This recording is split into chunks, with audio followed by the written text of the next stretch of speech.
اعوذ باللہ السمیع العلیم من الشیطان الرجیم من حمزه ونفخه ونفسه بسم اللہ الرحمن الرحیم ربی یسر ولا تعسر وتمم بالخیر ربی زدنی علما الم تر الی الذین یزکون انفسهم بل اللہ یزکی من یشاء ولا یظلمون فتیلا انظر کیف یفترون علی اللہ الکذب وکفی بہ اثما مبینا۔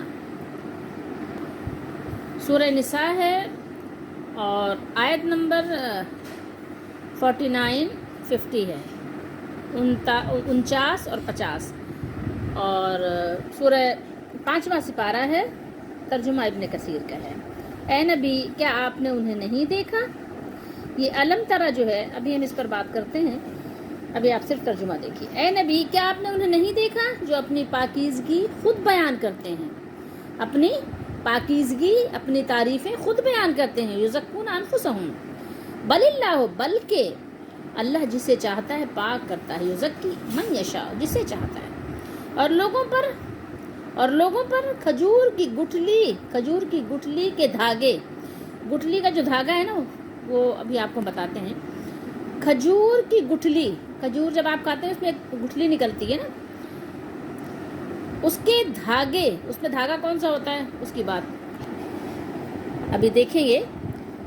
اس کے برابر بھی ظلم نہیں کیا جائے گا، اس کے برابر بھی ظلم نہیں کیا جائے گا۔ دیکھیے وہ کس طرح اللہ پر جھوٹ گھڑتے ہیں، جھوٹ بہتان بتاتے ہیں اپنی طرف سے بات کر کے، کس طرح سے کر دیتے ہیں وہ کفا بہ اثما مبینا، اور ان کے گناہگار ہونے کے لیے یہی کھلا گناہ کافی ہے، ان کی کفایت کرنے کے لیے اتنی ہی بات کافی ہے کہ جو وہ جھوٹی بات اللہ کی طرف منسوب کر کے بیان کرتے ہیں۔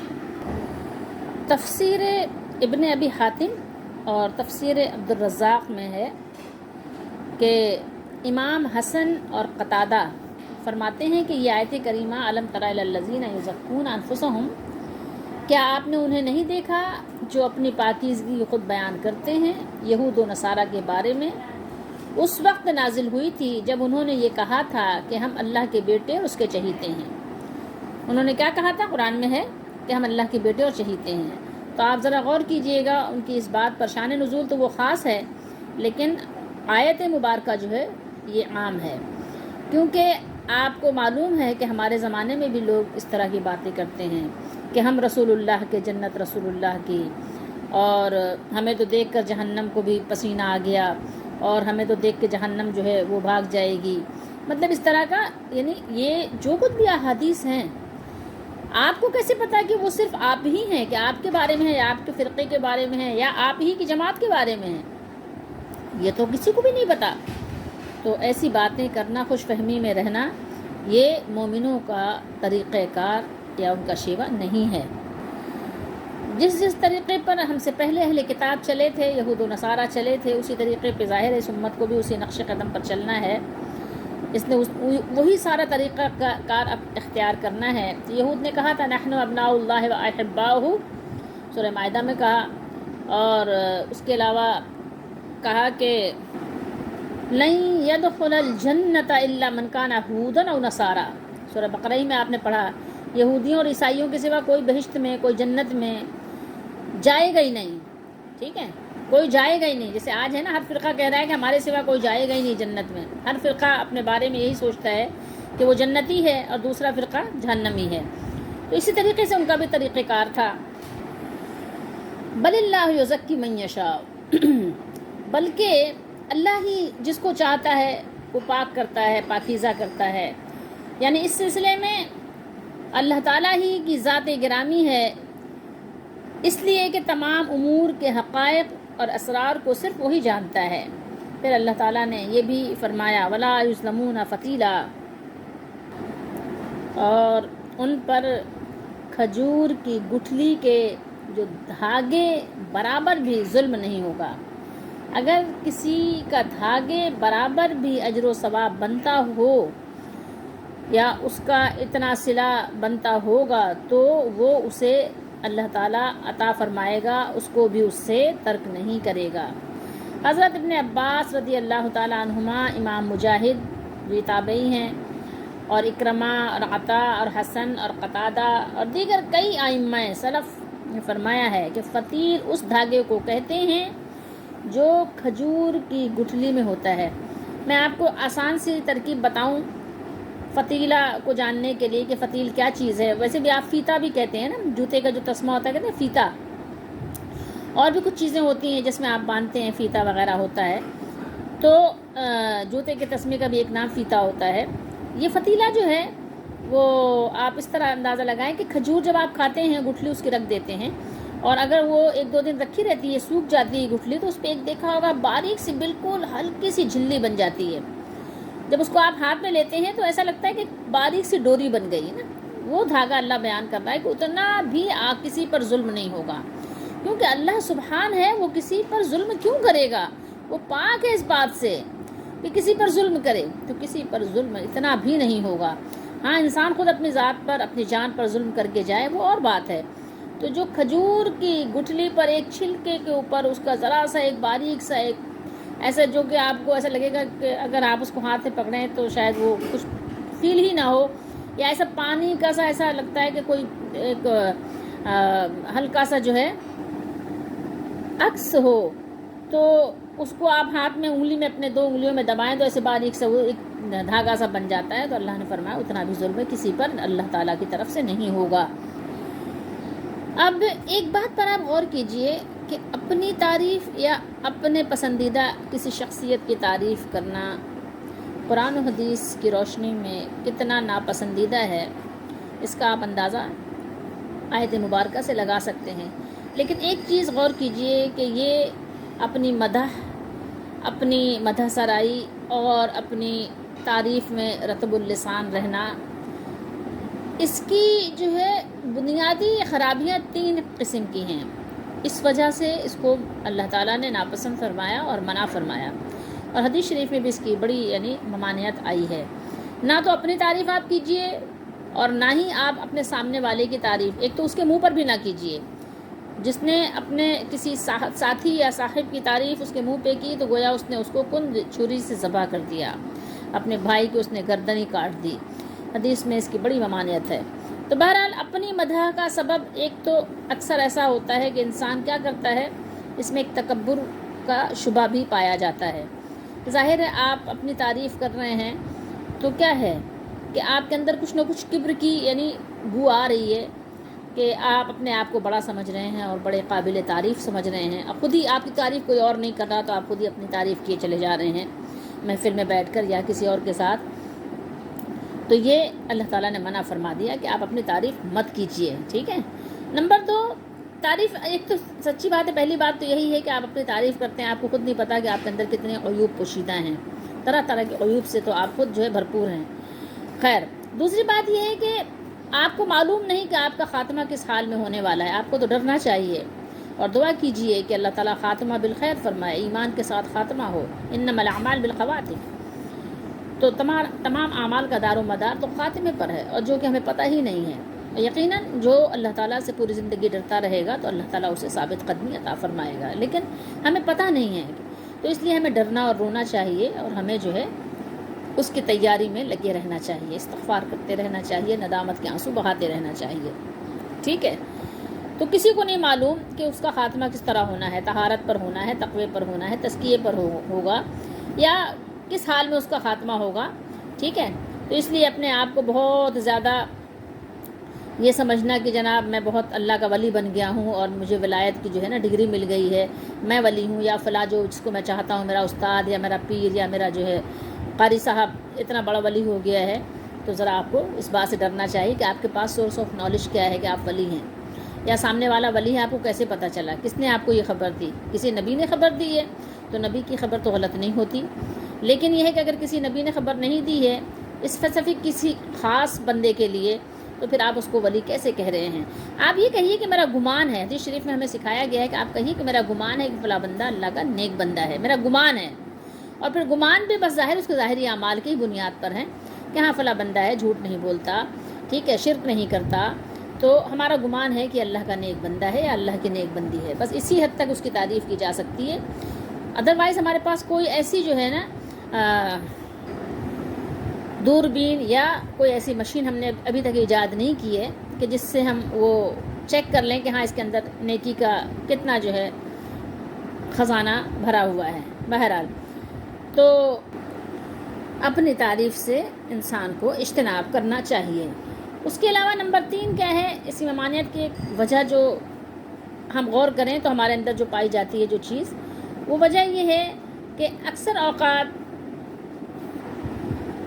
آپ کی اپنی تعریف کرنے سے اور دھوم دھام سے وہ لمبے چوڑے بڑے بڑے دعوے سے لوگوں کو ایک گمان یا وہم ہونے لگتا ہے کہ یہ آدمی اللہ کے ہاں بہت مقبول ہے، پہنچا ہوا ہے، پتہ نہیں کہاں پہنچا ہوا ہے، اور پتہ نہیں بہت بڑا ہے، اور بہت بڑے ولی ہیں، بہت بڑے پتہ نہیں کیا کیا ہیں، اور تمام نقائص اور عیوب سے یہ پاک ہیں، مبرہ ہیں، منزہ ہیں. حالانکہ کیا ہے؟ یہ بات جھوٹ ہے، کیونکہ بہت سے عیوب ہمارے اپنے اندر موجود ہوتے ہیں اور ہمیں خود بھی خبر نہیں ہوتی.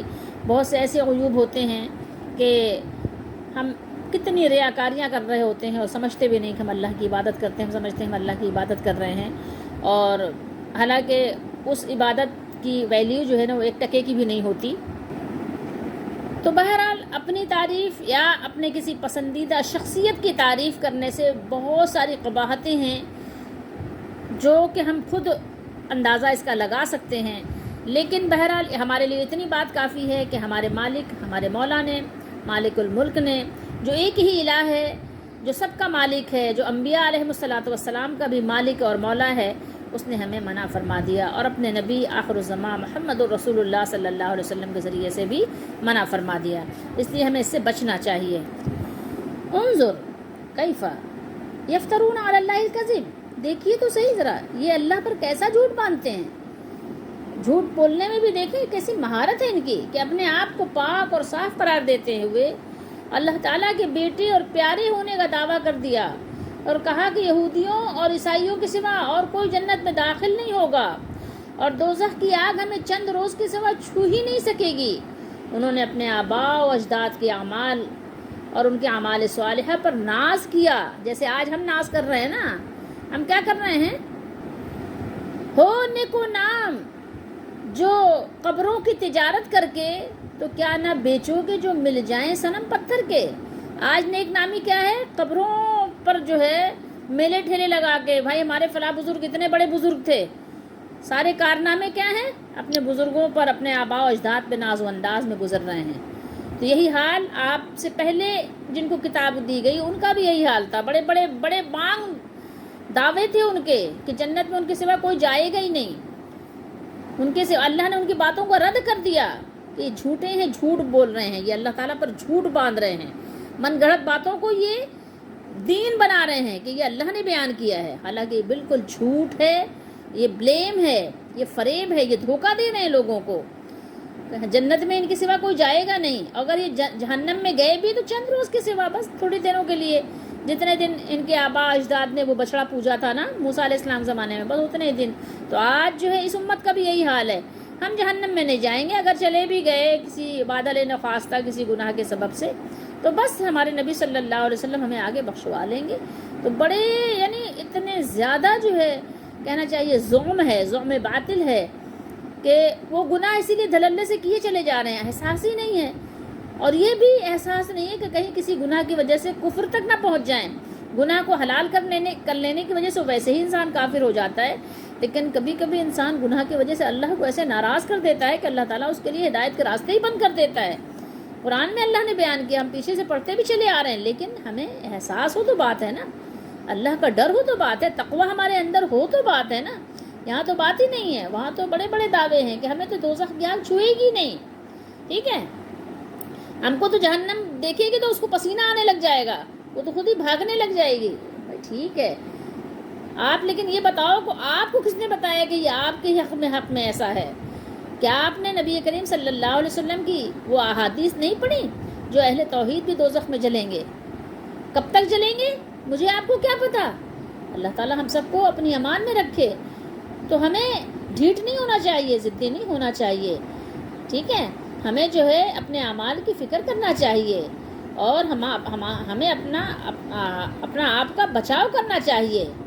اللہ نے فرمایا سورہ بقرہ میں تلک امۃ قد خلت لہا ما کسبت ولکم ما کسبتم، یہ ایک جماعت گزر چکی، ان کو ان کے اعمال کا بدلہ ملے گا اور تم کو تمہارے اعمال کا، اپنے اعمال کی فکر کرو۔ وَكَفَى بِهِ اسما مبینا، اور یہی صریح گناہ کافی ہے کس کے لیے؟ ان کے لیے جو ان کا یہ طرز عمل محض کذب اور افتراء پردازی پر مبنی ہے۔ ان کے یہ جھوٹے دعوے اور اللہ تعالیٰ پر جھوٹ باندھنا، افتراء ہی ان کے سخت گناہ گار ہونے کے لیے کافی ہے۔ سورہ نجم میں اللہ تعالیٰ نے ارشاد فرمایا فَلَا تُزَكُّوا أَنفُسَكُمْ هُوَ أَعْلَمُ بِمَنِ اتَّقَىٰ، اپنے آپ کو بہت زیادہ یعنی پارسا یا پاک صاف مت بتاؤ، مت بیان کرو، اللہ زیادہ جانتا ہے، یعنی وہ زیادہ ہوا عالم ہوا، یہاں ہوا ضمیر کس کی طرف ہے؟ اللہ کی طرف ہے، یعنی وہ اللہ جو ہے وہ زیادہ جانتا ہے کہ کون متقی ہے۔ اور اسی طریقے سے رسول اللہ صلی اللہ تعالیٰ علیہ وآلہ وسلم نے ارشاد فرمایا کہ ایک دوسرے کی تعریف کرنے میں کیا کرو؟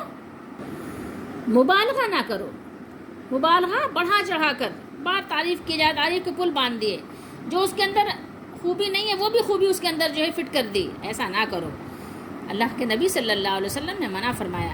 حضرت مقداد بن اسود رضی اللہ تعالیٰ عنہ بیان کرتے ہیں کہ رسول اللہ صلی اللہ علیہ وآلہ وسلم نے ہمیں حکم دیا، آپ صلی اللہ علیہ وسلم نے فرمایا کہ ہم زیادہ تعریف کرنے والوں کے منہ میں مٹی ڈال دیں۔ اگر کوئی کسی کی بہت زیادہ مبالغے کے ساتھ تعریف کر رہا ہے تو کیا کریں؟ اس کے منہ میں مٹی ڈال دیں۔ یہاں ان مریدوں کو بھی غور کرنا چاہیے جو اپنے پیروں کی تعریف میں کیا کرتے ہیں؟ حد کو کراس کر جاتے ہیں، ایسی تعریفیں کرتے ہیں جیسے کہ گویا کہ یہ اللہ تعالیٰ کے دربار سے دیکھ کر آ چکے ہیں، ان کو سب معلوم ہو چکا ہے، اور جیسے کہ ان کو کسی نبی نے خبر دی ہے، ایسی تعریف میں رطب اللسان ہوتے ہیں۔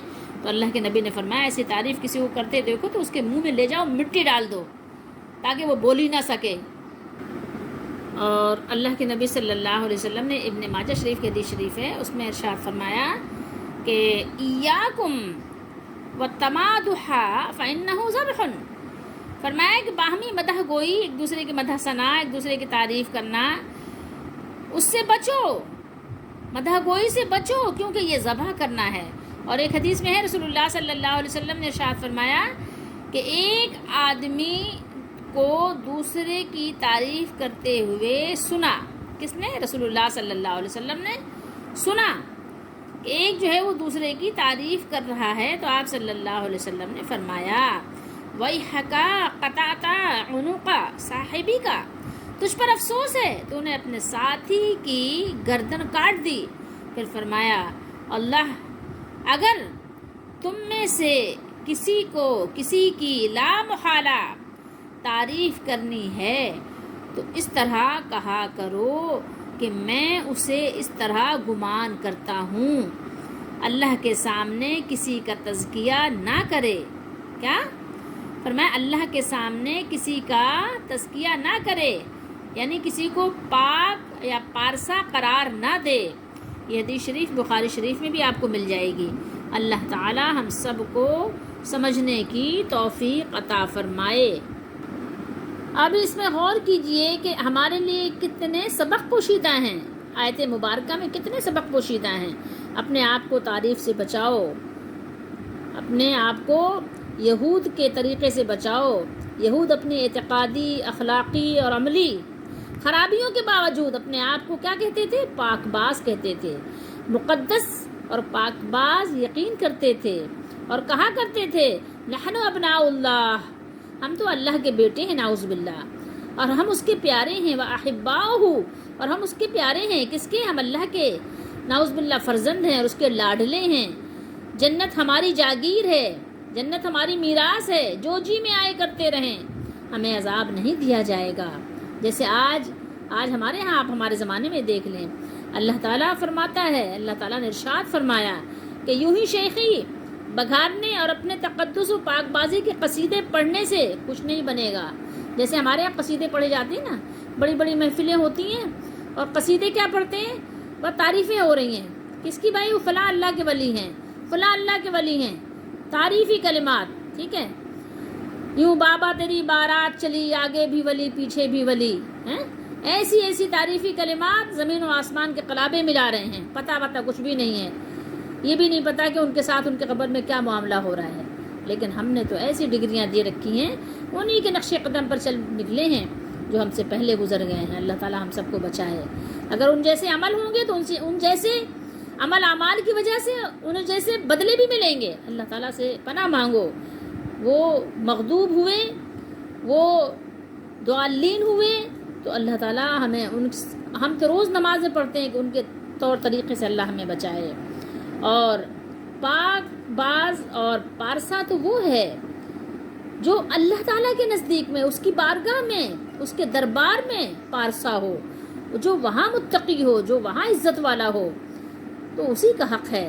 اور پھر اسی کی تعریف اللہ تعالیٰ خود وہاں پر لوگوں کے درمیان بیان فرمائے گا کہ ہاں یہ بندے ہیں، اور اللہ نے بیان بھی کی ہے قرآن میں ان کی تعریف۔ وہ راتوں کو اٹھتے ہیں، وہ روتے ہیں، وہ عاجزی کرتے ہیں، وہ استغفار کرتے ہیں، وہ معافی مانگتے ہیں، وہ کھانا کھلاتے ہیں، وہ اپنے آپ پر اپنے دوسرے ایمان والے بھائیوں کو ترجیح دیتے ہیں، وہ دوسروں کا خیال رکھتے ہیں، وہ کسی کو ایذا نہیں دیتے، وہ کسی کو تکلیف نہیں دیتے، وہ جو اپنے لیے پسند کرتے ہیں وہی دوسروں کے لیے، اپنے مسلمان بھائیوں کے لیے پسند کرتے ہیں۔ تو ہمیں چاہیے کہ ہم اپنے اندر وہ خصوصیات پیدا کریں جو اللہ نے ایمان والوں کی خصوصیات بیان کی ہیں۔ اگر ہم وہ خصوصیات، وہ صفات پیدا کر لیں گے تو ہماری تعریف تو خود بخود قرآن میں بیان ہو جائے گی۔ کیوں؟ اس لیے کہ قرآن بیان کر رہا ہے ایمان والوں کی صفات، ان کی تعریف اور ان کی مدح سرائی، اور ان کو خوشخبریاں سنا رہا ہے قرآن۔ تو دعا کریں اور کوشش کریں کہ اللہ تعالیٰ ہمیں ان صفات سے مزین فرما دے، تو اللہ تعالیٰ ہمیں وہ سارے انعامات بھی عطا فرمائے گا جو اللہ تعالیٰ نے اپنے مومن بندوں اور بندیوں کے لیے تیار کر رکھا ہے، وہ جنت بھی عطا فرمائے گا، اور پھر اپنے محبوبان کی شفاعت بھی عطا فرمائے گا۔ اپنے محبوب محمد رسول اللہ صلی اللہ علیہ وسلم کی شفاعت اللہ تعالیٰ ہم سب کو نصیب فرمائے۔ تو بات یہی ہے کہ ہمیں ابھی ہمارے لیے عمل کے دن ہیں، ہمارے لیے ابھی عمل کا وقت ہے، ہمیں عمل کرنے میں کوتاہی نہیں کرنا چاہیے، اس میں پیچھے نہیں رہنا چاہیے، عمل میں آگے بڑھیے، پھر اللہ تعالیٰ ہمیں اجر دینے میں بھی آگے بڑھا دے گا۔ 1 کا 10 اور پھر 10 گنا، اور 10 گنا کے پھر 7 گنا اور 700 گنا، ٹھیک ہے، 70 گنا اور 700 گنا، اور پھر وہ دیتا ہے جسے چاہتا ہے، بے حساب عطا فرماتا ہے۔ اللہ تعالیٰ ہمیں نیک کاموں کی توفیق دے، اور بلا وجہ فضول اپنی تعریفوں سے بچنے کے سے بھی اللہ اجتناب کرنے کی توفیق دے۔